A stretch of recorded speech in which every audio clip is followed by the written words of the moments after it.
4, 5.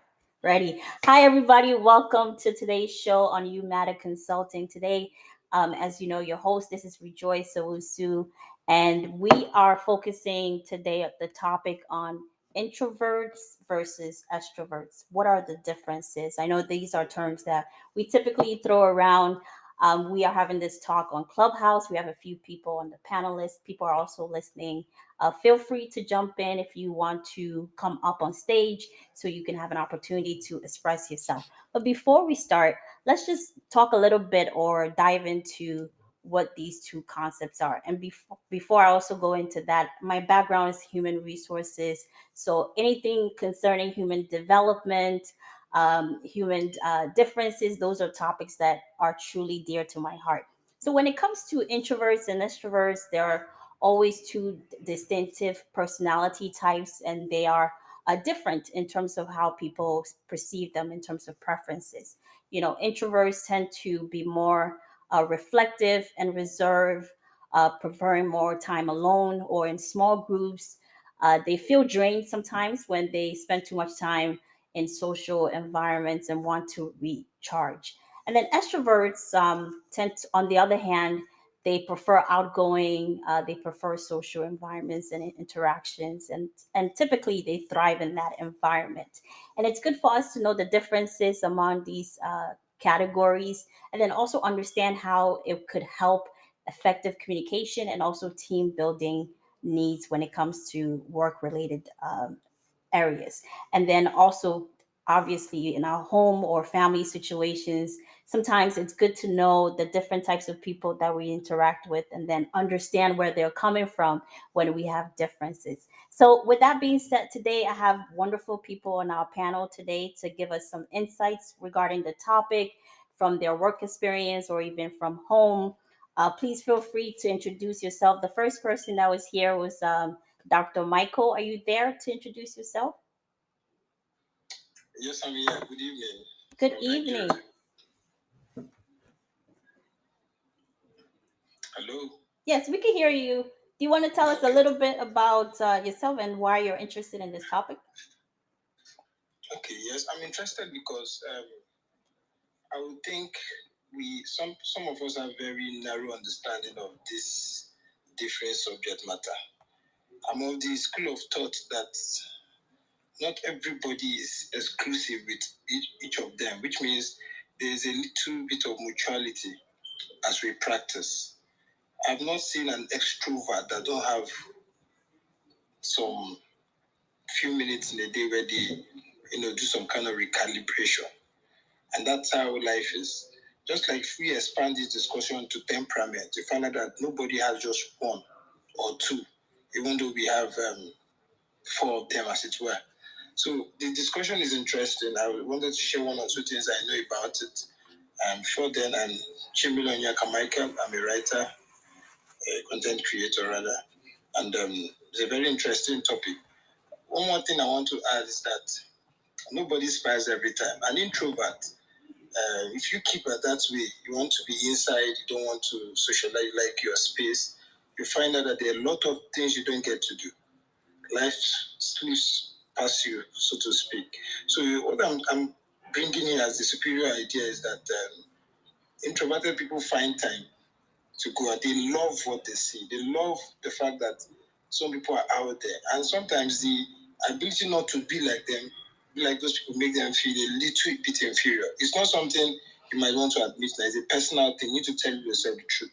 I've seen people tell me, how is it that you're able to just quickly talk to people and you're out there, and I said, I'm out there because I don't care what they think about me. I've defeated, there's the part of me that do not care about the opinion out there. So I'm just effortlessly myself.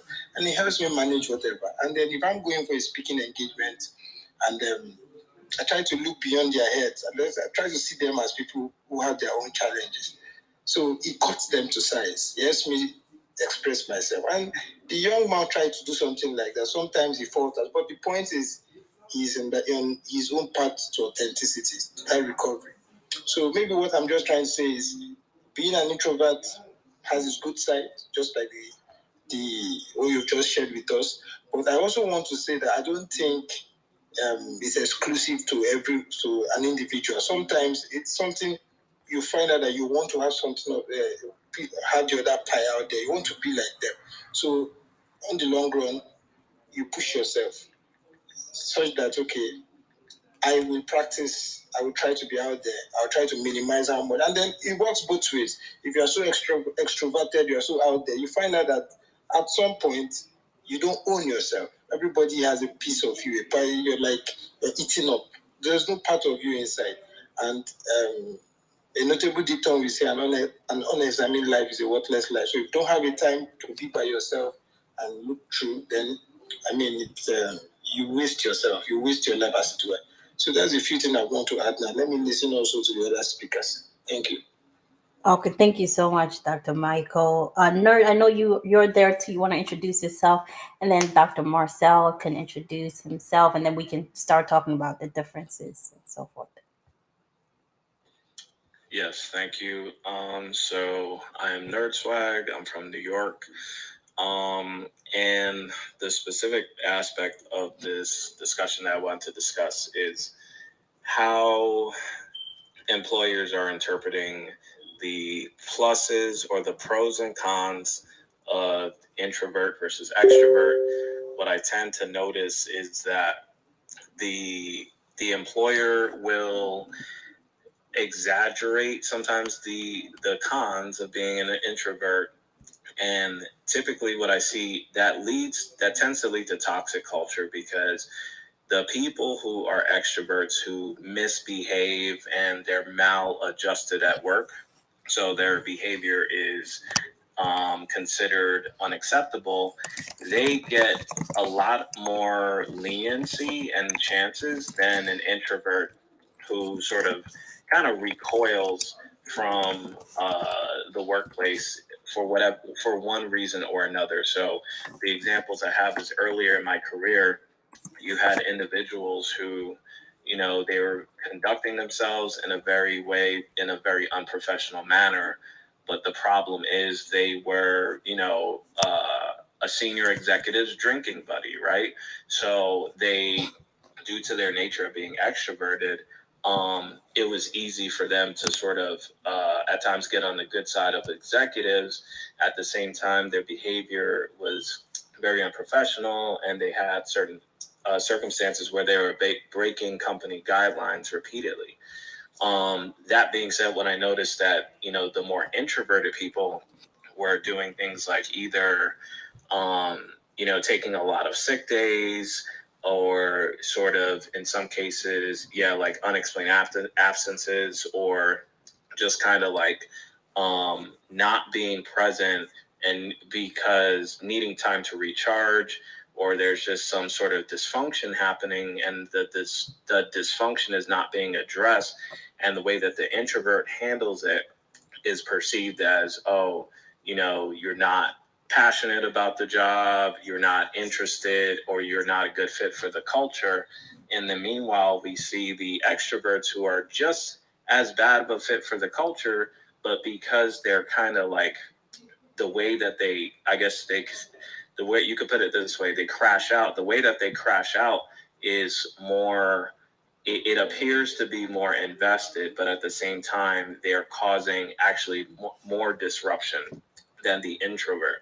So I'm just interested in understanding from like a, work perspective, why there's such a double standard, for, when an introvert has an issue versus when an extrovert has an issue at work, and they could both be just as problematic, but it feels like the extrovert gets so much more leeway.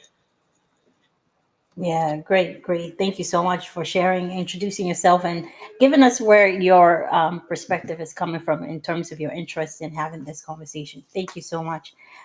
Dr. Marcel, are you there to introduce yourself? And then we'll go to Aminata introductions, and then we'll start diving in more into what people are bringing to the topic.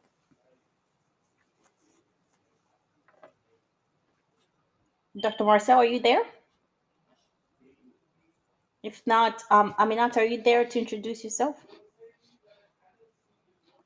Okay, great. It seems like maybe Aminata can't speak at the moment, and Dr. Marcel maybe cannot speak at the moment. That's okay. We're going to continue.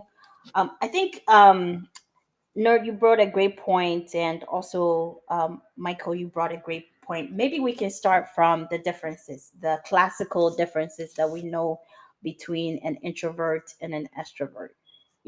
What are some things that you guys have observed between these two that you would like to share from your angles? Thank you very much. One of the things I've observed about extroverts is the unnecessary crave for attention. They want to be noticed at the slightest of they just want to be seen. The good part of it is if they are cerebral and if they have something up there, it's easy for you to connect with that level of mental acuity. You can see that they have something, you can learn from them. They are good, they are very jocund, they are beautiful and all that. But the reverse side of it is that they can be very annoying. You might want to be seen, but for many reasons, you are too garrulous or loquacious. You're too. You do everything. There's this too part of it, too much of it, and then at the end of the day, people begin to connect with some part of it that's not so sweet. But for an introvert, sometimes in the room they are not the one who is talking. They're the ones soaking in a lot of information, and doesn't mean they don't know what to say, but they always want to come from the rear. They want to come from a place where they have a thorough understanding of the subject matter. They are not out there showy. Sometimes they're not even well. They're not flashy. They're not flamboyant. They just want to be, inside. And it is easy also to mistake them for people who don't have it all. Now, one thing I observed is, for me personally, I found out that much young in my formative years had this tendency of wanting to do too much, wanting to be noticed. It's a very beautiful thing, but it also showed that the emptiness is clearing too for those who see beyond the obvious. And then the introvert, barely a lot of wisdom. It is easy to, ignore them, but it doesn't mean that they don't have what. So they take you by surprise. That element of surprise got me being very interested in that, will I call it emotional standard, where you are soaking it like a sponge. You're in the water, you're soaking everything. So maybe what I'm trying to say here is that I prefer the introverted version of life because it gives you a thorough understanding of a lot of things, and then you are not easily understood. There's an element of unpredictability to your game. But the extrovert is out there talking. Extroverted wants to reach out to everybody, which is an illusion. It's very elusive. You can't reach out to everybody. You can't be in everybody's good book. At the end of the day, they don't really see things from a very thorough point of view. I think I have made my point clear. Okay, cool. Thank you for sharing. Appreciate your thoughts. Nerd, you want to jump in? And I would like to also respond as well in terms of what I've observed from the differences between these two.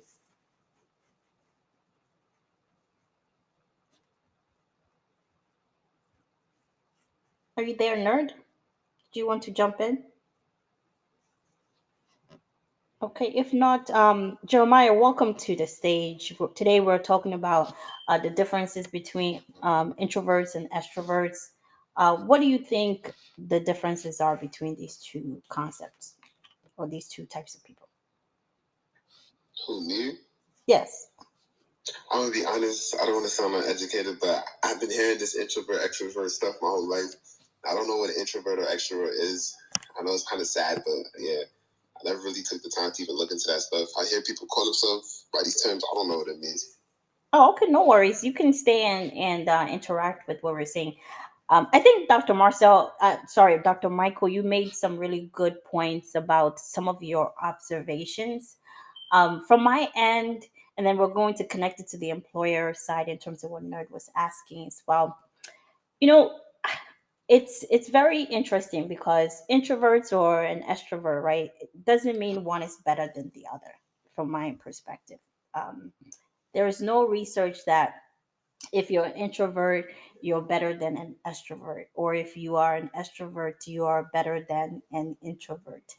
I believe they two can coexist and operate very really well.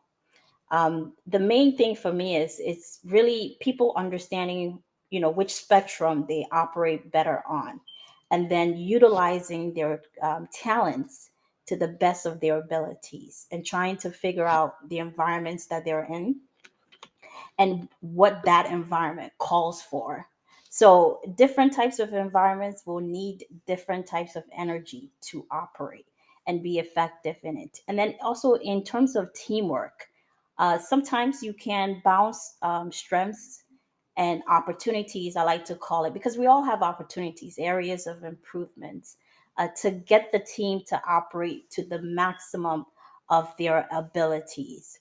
Now, although there are some characteristic traits from an introvert that some people may not like, and there are some characteristic traits that an extrovert can also exhibit that some people may not like, it doesn't mean that one or the other is better or worse.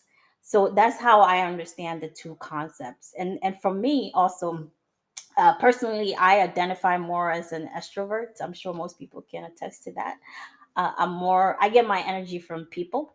I'm actually able to produce more work by being around people, and that's how I generate energy. So if you're like me and you're an extrovert, you love to talk in front of people. Talking in front of people is not something that you shy away from. I believe as a kid, I started talking in front of people. At a very early age, I was preaching in my youth group. I was talking to the elders, I was doing presentations. That's just how I express myself. And then for someone who's maybe an introvert, that may not be their first choice, but they prefer maybe the being in an environment where they can soak in more information, speak when it's appropriate, um, in terms of analyzing data, analyzing people, and having that deep, deep understanding of what's happening. You can use both skills to get things done, like I shared earlier. It all comes with harnessing into the types of strengths you have, and then also looking at the weaknesses. So, for example, someone who is an extrovert typically strives well in looking at big picture items. So those people tend to be like project managers, people who can actually look at everybody in the team, come up with times, presentations, people who just jump around in different topics. You can have multiple things you're working on at the same time. They typically thrive in that type of environment. Extroverts, I mean, introverts, sometimes they prefer projects where they're working by themselves, that you can give them the ability to do their own timelines, work by themselves independently. Sometimes engineers, you see them going into that type of career. And then presenting it to their manager when they're done, or maybe small groups where they don't have to be exposed. Also, there's the confidence level too. Sometimes there's not being comfortable in being in an environment where too many people are looking and observing how you communicate, and so forth. So there are some strengths and weaknesses that it comes with being one or the other. At the same token, also, not everybody falls extremely as an introvert, and not everyone falls as an extreme introvert. There are some people that throughout the course of their lives, they have either learned how to move from maybe being an introvert to a little bit of a mixture of an extrovert and introvert, and that's also okay. And there are some people who, after being in front of people, they prefer to be alone just to recuperate their energy, especially when they come home. So this is why sometimes knowing the differences helps you understand the type of person you're dealing with. So let's say if you have like a husband or wife who primarily the type of works that they do on a typical day at work, they're always in front of people, maybe traveling, doing presentations and analyzing data. Sometimes when they get home, they prefer to just be by themselves, just to recuperate, because they've just spent so much time with people. Someone like me who works with works in human resources, if all you deal with from morning to evening is people, maybe people calling, you're in front of managers, you're dealing with conflict resolutions and so forth. Sometimes you just want to come home and just be in your own space. So just to react or respond to what you're saying, I believe, like I said earlier, they're both opportunities and they're both ways of improving oneself if you fall in one or the other. So it definitely isn't an energy or skill that people should say, introverts are worse or better, or extroverts are worse or better. You can utilize the skills and the abilities in different environments and scenarios to the best of your ability. So that's what I wanted to add on to that. I know Nerd is not here.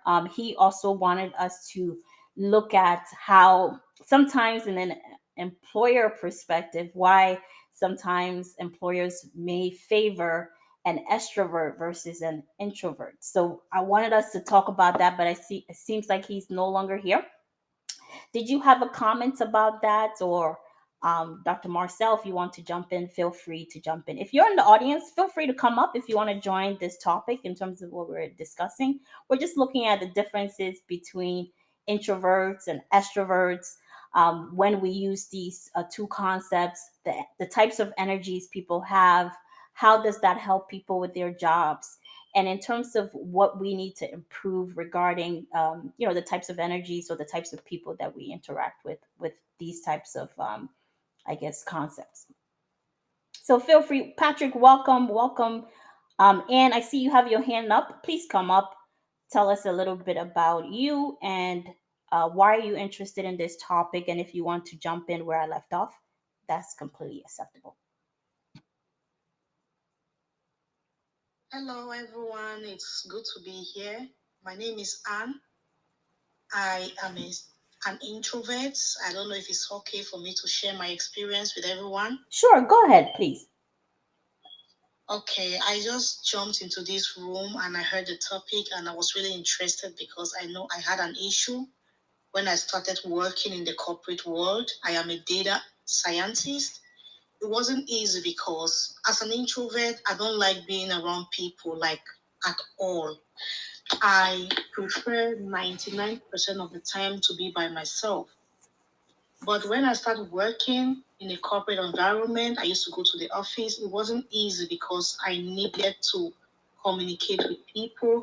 I needed to interact with people. I need to be a team player.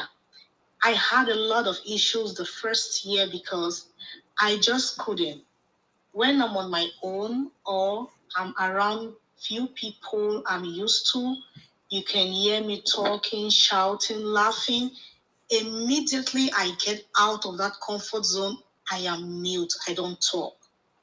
I don't talk in parties. I don't even like going to parties. I can go once in a while, but when I'm there, I don't talk. I'm more of a listener. I will sit and listen. The bad thing about me is that I pick energies in the room. If I'm around a group of people, when you're talking, the gestures, your words, your tones, I pick them. I easily recognize someone who is cunning, someone who is bluffing, someone who is lying. Sometimes my husband will be like, "How do you know this person is lying?" I said, "I don't know. I observe a lot. That's the kind of person I am." So let me go back to my job environment. I had to learn to interact with people, but I only do that when I don't have a choice, like at my job. So nature smiled on me when there was COVID, so we started working from home. It helped me a lot because I didn't need to like interact physically with so many people. I can work from home. Then the kind of career I chose for myself is something that has less to do with people.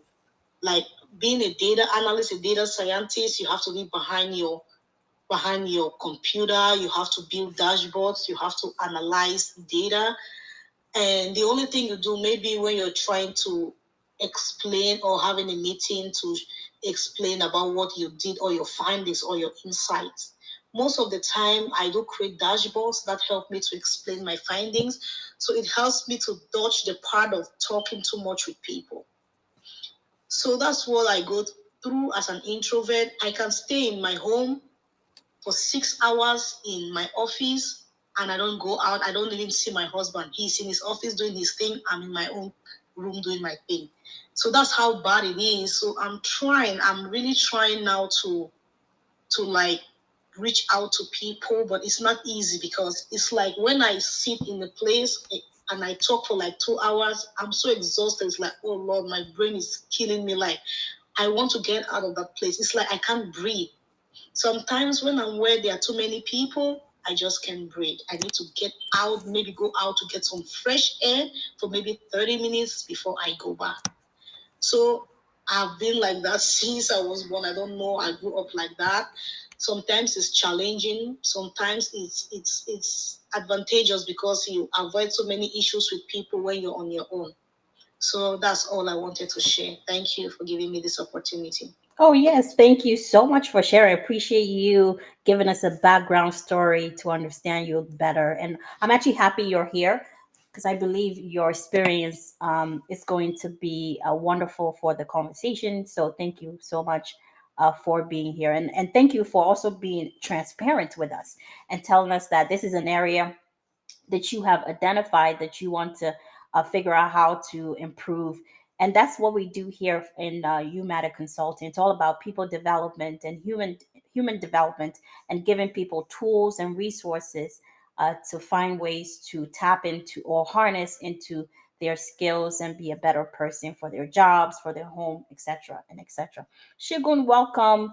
Paul, welcome. Please feel free to introduce yourself. Tell us why you're interested in this topic, and you can jump in based on where Anne landed. So today we're talking about the differences between introverts versus extroverts, and what do we need to do in order to improve or utilize these concepts a little bit better in terms of identification.